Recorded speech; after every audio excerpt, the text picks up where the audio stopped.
بہت نادم و شرمندہ ہوں۔ ساری زندگی میں نے غفلت میں گزار دی، ساری زندگی میں نے آوارگی میں گزار دی، لڑکیوں کو دیکھنے میں، عورتوں کو جھانکنے میں گزار دی، دوسروں کی عزتوں کو اپنی گندی نگاہوں سے دیکھنے میں گزار دی۔ اے میرے مالک، میں گناہ گار ہوں، میں بدکار ہوں، میں سیاہ کار ہوں، میں اقرار کرتا ہوں، میں جرم دار ہوں، میں سب کچھ ہوں، لیکن میرے مالک میں مرتے وقت تجھ سے توبہ کرتا ہوں، میری توبہ کو قبول فرما۔ مالک میری توبہ، میری توبہ، میری توبہ۔ حضرت امام زین العابدین فرماتے ہیں کہ وہ نوجوان توبہ توبہ توبہ کرتا مر گیا، توبہ کر کے اس کی روح نکلی۔ سبحان اللہ، جب توبہ توبہ کرتے اس کی روح دار فانی سے نکل گئی تو امام زین العابدین نے خود اس کا جنازہ پڑھایا۔ جنازہ پڑھانے کے بعد اس کی تدفین کی۔ تدفین سے فارغ ہونے کے بعد لوگوں کو مخاطب کرتے ہوئے لوگوں کو فرمایا، اے لوگوں، مرتے وقت، مرنے سے پہلے پہلے انسان کی دو باتیں اللہ تعالیٰ کو بہت ہی زیادہ پسند ہیں۔ یہ دو باتیں اللہ کو محبوب بنا دیتی ہیں، اللہ کا محبوب بنا دیتی ہیں۔ اچھا، تو وہ دو باتیں کون سی ہیں؟ حضرت امام زین العابدین نے فرمایا، نمبر 1، مرنے سے پہلے پہلے اپنے گناہوں پر شرمندہ ہونا، یعنی اللہ کی بارگاہ میں اپنے گناہوں پر شرمندہ ہونا، اپنے کرتوتوں پر شرمسار ہونا، اللہ کے فرمانیوں پر شرمندہ ہونا، خود کو خطا کار سمجھنا اور اس بات کا اقرار کر لینا کہ میں گناہ گار ہوں، بدکار ہوں۔ نمبر 2، مرنے سے پہلے پہلے اللہ کے بارگاہ میں اپنے تمام گناہوں کی پکی سچی توبہ کر لینا۔ یہ دو کام ایسے ہیں جو اللہ کے بارگاہ میں بہت زیادہ پسند ہیں۔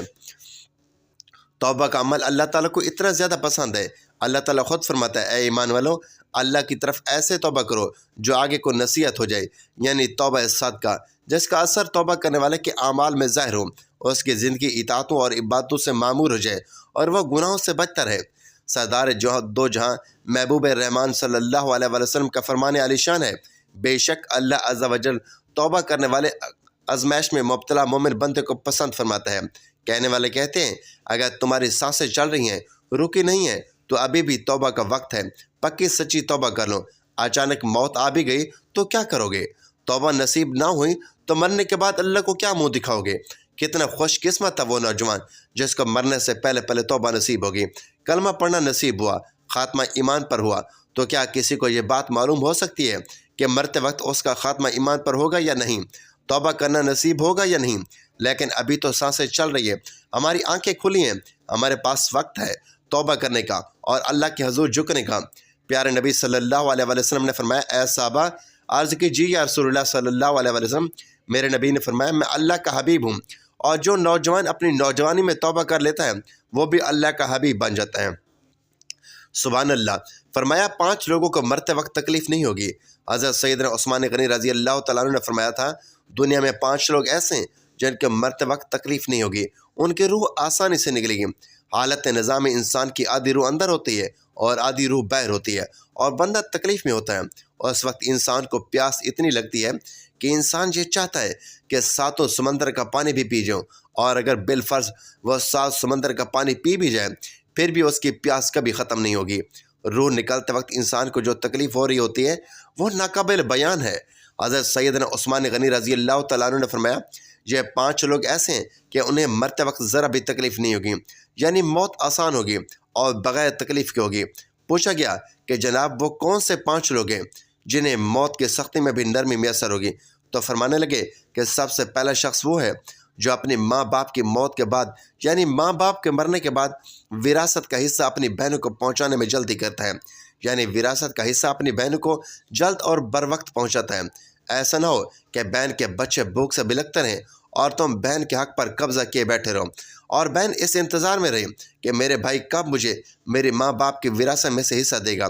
بہت بار یہ بھی دیکھنے میں آتا ہے کہ بہن کی شادی نہیں ہوئی جبکہ والدین دنیا سے رخصت ہو گئے، تو بھائی نے کہا کہ کوئی بات نہیں، جب بہن کی شادی کروں گا تو ہی اس کا حصہ جہیز کی صورت میں دے دوں گا۔ یاد رہے کہ اسلام میں بہنوں کو جہیز دینا فرض نہیں ہے جبکہ ان کا وراثتی حق دینا فرض ہے۔ دراصل عورت کو جہیز دینا یہودیوں کی رسم ہے، اسلام اس کی ترغیب نہیں دیتا، لیکن اسلام میں عورت کا وراثتی حصہ دینا فرض ہے، یعنی جہیز دینا فرض نہیں ہے بلکہ اسلام میں بہنوں کو حق دینا فرض ہے۔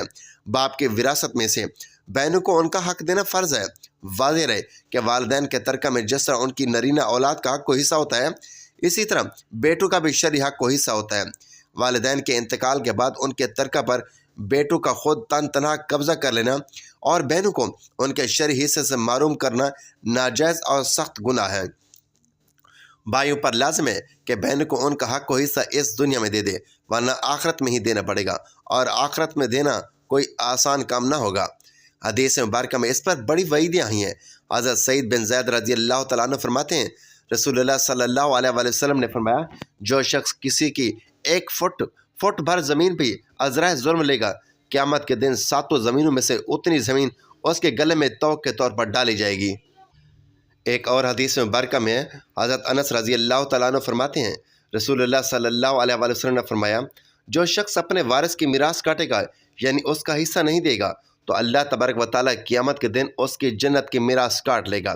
یاد رہے کہ جہیز کی رسم اسلام کی رسم نہیں بلکہ یہودیوں کی رسم ہے، اور اس کا سب سے بڑا نقصان یہ ہے کہ جس طرح یہودی کی عورتوں کو بغیر جہیز کے کوئی شخص قبول نہیں کرتا، اسی طرح آج اسلام میں بھی عورتوں کی شادیوں میں سب سے بڑی رکاوٹ جہیز کی لعنت ہے۔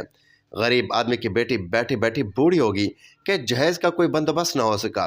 اسی طرح اگر کوئی شخص یہ کہے کہ میں بہن کا وراثتی حصہ تو نہیں دے سکتا، البتہ جب اس کی شادی کا وقت ہوگا تو جہیز دے دوں گا، لہذا فرمایا گیا کہ بہنوں کو بر وقت حصہ دینے والے کی روح موت کے وقت بڑی ہی آسانی سے نکلتی ہے۔